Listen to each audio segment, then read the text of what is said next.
You've got to admire the sense of humour of Blackburn Rovers fans following the results against Bristol City. Was it Bristol City? Preston. Preston. Fucking hell. That's having a murder here.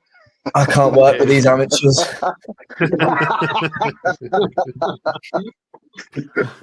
Hey, try doing 22 of these a week. Let's go again. Don't you just love the sense of humour from Blackburn Rovers fans? Following the Preston result, Aaron tweeted straight away, "We're now safe from relegation." Thanks for joining us. It's episode 27 on Where Rovers Walk.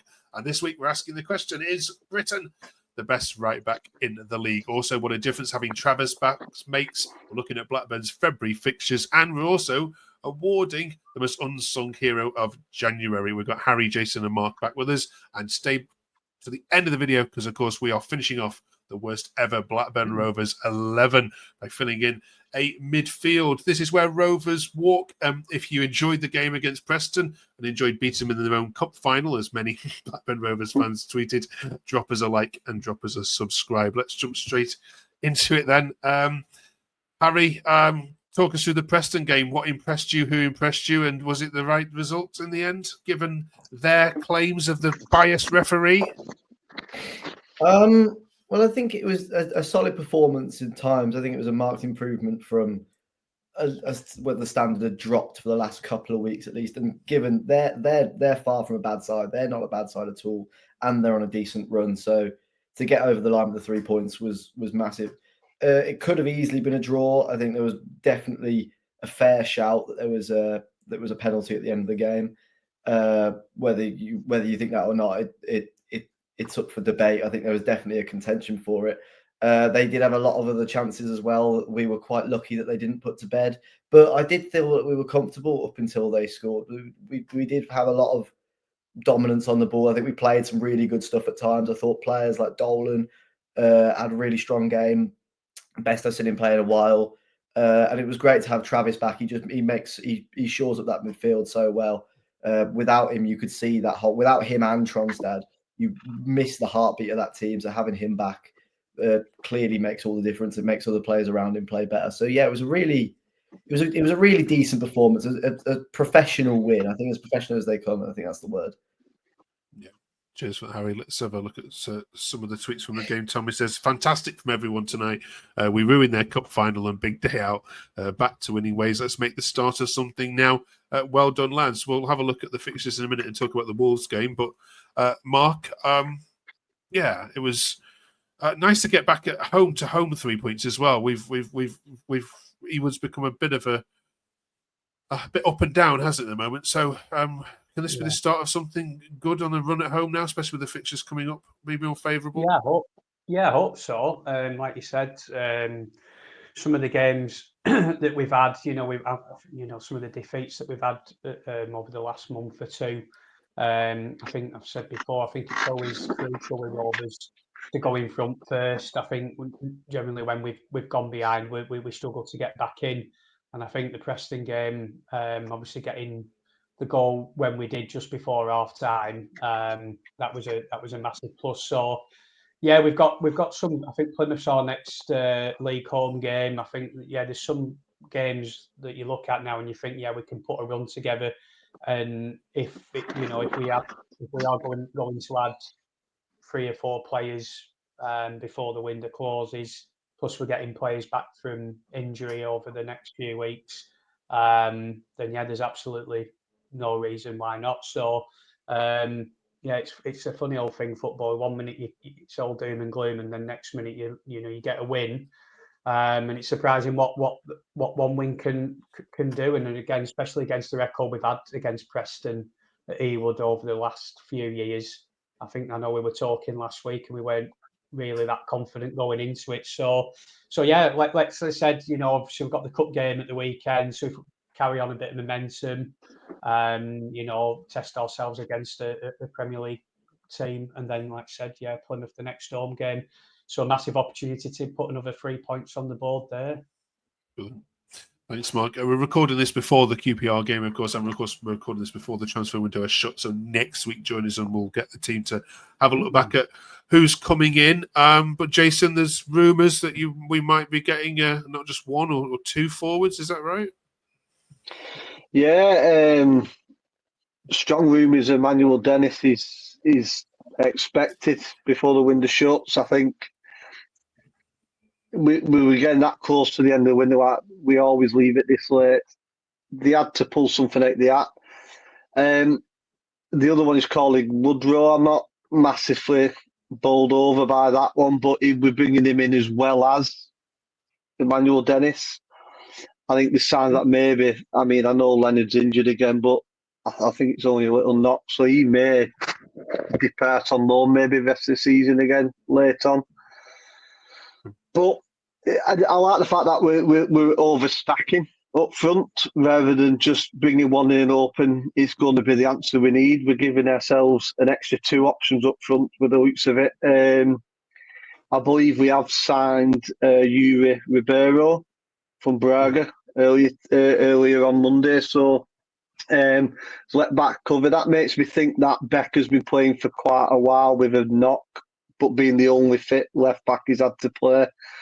So I think we've made the right signs, the clever signs. We've been moving with centre midfielders for all January, and I've never really understood it. I don't think, because I think once Tronstad comes back, I think Forshaw and Buckley as backup in them positions. I don't think we need another midfielder. Our budget needs to be used in the right areas. I think it looks like we've done that, or we're about to do that. Yeah. Okay. Right, we'll go from left backs to right backs, shall we then, Harry, if that's okay? Go to our question we asked right at the start. Callum Brittain picked up the Sky Bet player of the match. The fans actually went with somebody else, which we'll jump on in a minute. But is he the best right back in the league for you? Well, that is a really tough question. There's some really solid right backs in this division. When you're talking in terms of defenders, that's when you've got. I think you're looking more at defenders who can make that gap, the step up from the to the Championship to the Premier League, and they tend to do that with more success than the centre forward does, perhaps. I think he's a really, really good player. I think he's come on leaps and bounds. He's the rare example of a two-way dynamic fullback. He can defend really well. He's really difficult to get past. But going forward as well, he's one of the best crossers of the ball I can remember us having in recent history. He loves to get forward and attack. He has started to try and add a few more goals into his games. That would be one of the biggest criticisms that you would say of him in the past, that he wasn't scoring enough. He does try and get forward and try and get involved in that a bit more now. He got a great goal against Portsmouth. Had a big hand in that goal at Hull that didn't go down to him. It was debatable whether it was his goal or not. But yeah, I think he's one of the most improved players this season. I think he's right in contention to be our player this season.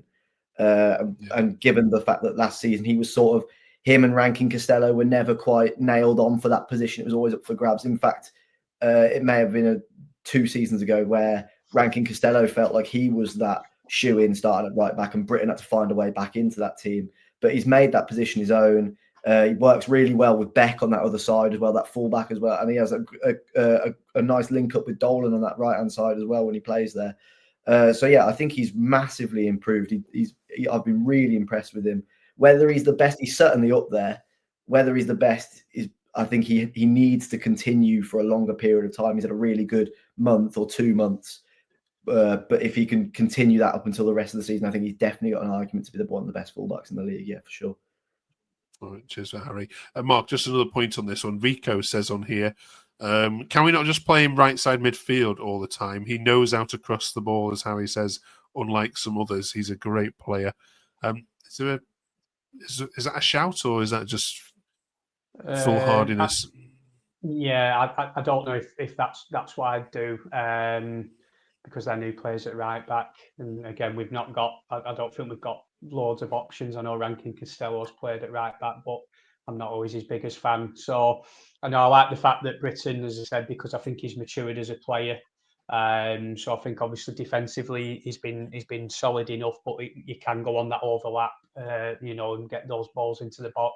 So I think he's absolutely suited to be where he is. And again, if we can get some a bit more pace on that on out wide on the left and the right.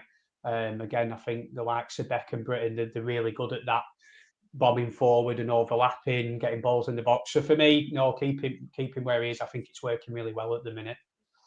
Okay. Yeah. Brilliant player. However, Jason, as we said, the fans did not choose choose him as their man of the match. They chose this fella, which I've got to be quite pleased with, because I think we've probably, out of all the players that play for Blackburn, we've discussed him the most on this particular podcast. Anyway, are we now seeing the very best of him? Has he finally now got what it means to be a Championship forward?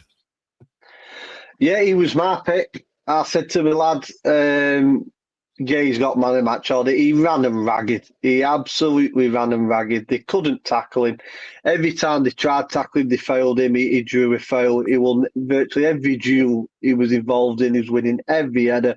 They just couldn't deal with him. And for me, that was the best performance I've seen from him in a Rovers shirt, because it was a complete performance. Everything he did worked.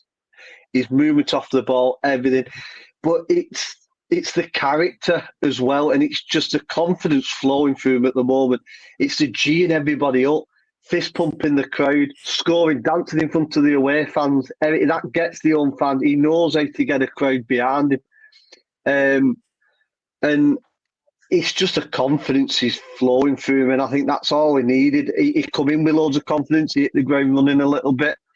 That went away. You know what Rovers fans are like. They're very, very fickle. It doesn't take much for them to get on your back. And as soon as they do, the pressure grows pretty quick on strikers. If they stop scoring, if they're not scoring goals. And I think that's all it was. I think it was just a lack of confidence. I think now he's just... I've seen tweets this week, after Friday's game, from Leeds fans, saying Gay is the striker we need and we've been crying out for years. And I'm thinking, what? I'm thinking 6 weeks ago, Rovers fans said you can have him for free. Do you know? And I'm thinking Leeds fans are now said he's what we believe for.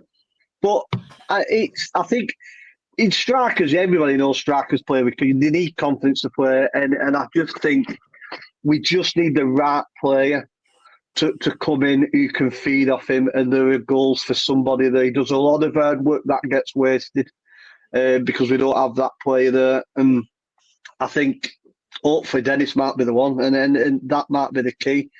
But yeah, I think he's brilliant. I think he's growing as the season goes on. But you've got to keep his confidence up, and that's the worry is now, is if he has a couple of bad games, Rovers fans getting his back again, that's going to be his real test of character. But it's time will tell with that, I think. All right. Let's leave the Preston game there and let's look ahead to what's coming next then. This is the fixture list for the rest of February. We'll talk about the FA Cup game in a second, but after that, we've got three games in quick succession. 3 games in 10 days in the Championship. West Brom, of course, away, which is going to be we're allowed to call it a 6-pointer, Harry, that one for playoffs? I think it probably is. Such a thing as this, yeah. Plymouth at home, as you've already mentioned, and then Swansea away. So, yeah, how many points, Jason, out of 9 do you expect to see for Rovers at the end of February? I think with the results at the weekend with West Brom, I think the onus is on them at the moment to turn this around. I'm assuming they've not got another Championship game before that game now. They've got Sheffield Wednesday at the weekend, yeah. Have they? So it's that home. I mean, that's a tough game. Wednesday, you just never know what you're going to get with them. So it's not an easy game they've got before that. If Wednesday can get the results, they're coming in off the back of a decent form, off back of a couple of poor results. It's a tough game, but West Brom are to miss, and I think people in the teams around that 5th, 6th, 7th, 8th, 9th have been hit and miss for 8 weeks, but we're all still in there. So it's a big game, but I expect I'd say a draw away at West Brom. I'm going to say win the other 2, so 7 points for me. Mark, if I could give you 7 points now and say you'll beat West Brom and Plymouth and draw at Swansea, but you'd lose to Wolves and go out the cup, would you take it? 100%. Absolutely, yeah. 100%. not even have to think about that whatsoever. Again, the Wolves game, we said about the Middlesbrough game in the last round. Again, I know they've moved it. Is it Sunday now at 12 o'clock? It's not, it does not appealing to me at all. I know it's Premier League club, all that. The league's the focus, and if we can win on Sunday and get through to the next round again, if we can get one of the the big boys, again, brilliant for the money and the revenue. But I certainly 7 points looking at those fixtures. I said there's some favourable games for us. I think the West Brom game, and obviously the Tony Mowbray link, and obviously former manager and all that. That's going to be the toughest game, I think, going there. But if we can go in there and get a point, I'm really confident looking at that. And I think even some of the fixtures going after that, I think going into March, I think we've got Norwich on the 1st of March at home. So again, one of the teams that are near us and that are climbing the table a little bit. So we can start putting a bit of breathing space as well. If you're going into March, only 2 months left of the season then. So games are starting to run out. Absolutely 100%. Yeah. Okay. Harry, I'm not sure what ticket sales have been like, but what's your take on this? You've got Wolves fans yourselves. What's their views on it? Does anyone care about this game? Well, I think like any Championship fan, I think like an FA Cup run is nice, but always a second priority to the league. You'd always take a league win over an FA Cup win, I think. And it gets to a point where an FA Cup run can become an inconvenience. And the fact that we've got something to play for this season, we're not just sort of lingering around mid-table. We've got a real chance here. I'm not going to complain if we lose on Sunday. I mean, Wolves are a decent side. They've just beaten Villa at the weekend. But also they are definitely a beatable side, I think, on our day. I mean, Wolves are really hit and miss at the minute. When the new manager came in, they did have a bit of a bounce, and then it seemed to drop off. And now they've just had a good win at the weekend. But that was a bit of a derby, so you never know what form goes out the window to a certain extent. I think if we certainly put a good performance together, we could beat them. I think it'll be a difficult task. They've got some really good players. But then again, I don't think any Rovers fans are really going to complain if we end up losing. I think we're focusing on the league is what we really want to do at this point. All right. Cheers for that, Harry. You can help us out with our final bit of the video this week, and by letting us know who's the worst midfielder that Rovers have ever signed. We'll get to that in a second. First of all, Jason's going to help us pick the January player of the month, the unsung January player of the month. Who gets it for you, Jason? Well, the person who won the actual one, I think, deserves it. I think he's been magnificent. I think if I had to go, it's got to be Danny Burt. And for me, it's probably... I mean, he's Gay is shite. The last 3 or 4 games, he's been brilliant. So Gay is probably a shite, But I think Danny Burt, he's been solid all season. I think he just keeps going. And his old legs just don't seem to give up. I mean, he took an hell of a whack a couple of games ago and actually went off. And he was back starting at game after that, nothing happens. And so he's just a stalwart, and I think he deserves all the credit he's getting. Considering I think he was brought in as backup, So, yeah, Danny Burt for me. Super duper. Thank you very much. Right, last 3 weeks, if you've been joining us, we've made the worst ever Blackburn 11 with goalkeepers, defenders, strikers. We're in a midfield now, so a name each, if that's okay. Mark, can we start with yourself?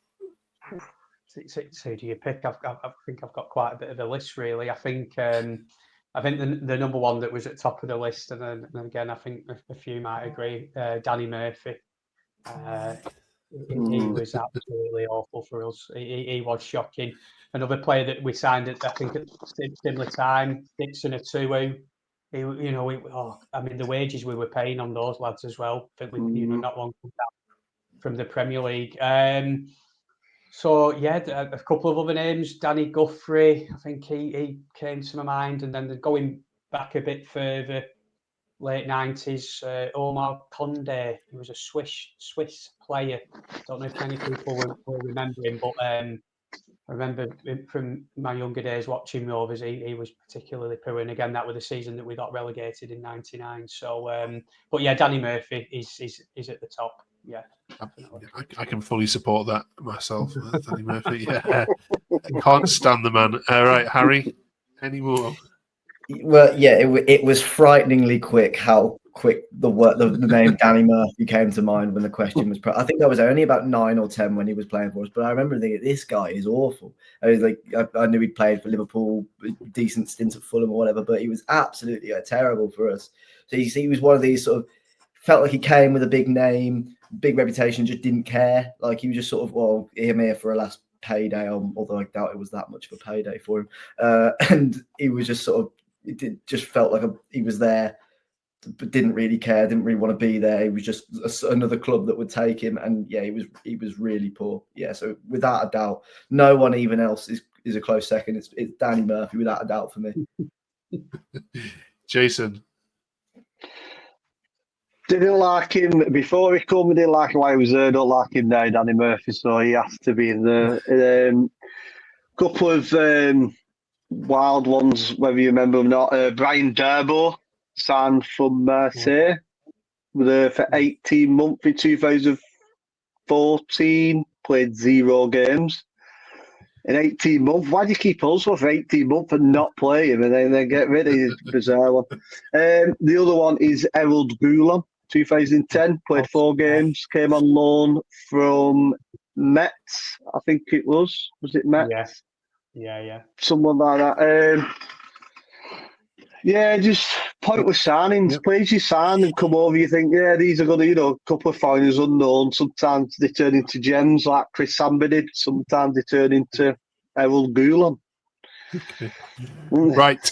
That is enough of that. Thank you. That's enough to fill 2 teams of there. You've had some bad ones, but yeah, Danny Murphy. Oh, yeah, I've got stories about him. I won't publish them on here, but I know people that know him. We should do a Danny Murphy channel. Yeah, we just call Danny Murphy 20 minutes a week. Yeah. Right. If you can beat that, put it in the comments below. Thank you 3 for joining us again this week. We'll see you, of course, the other side of the Wolves game.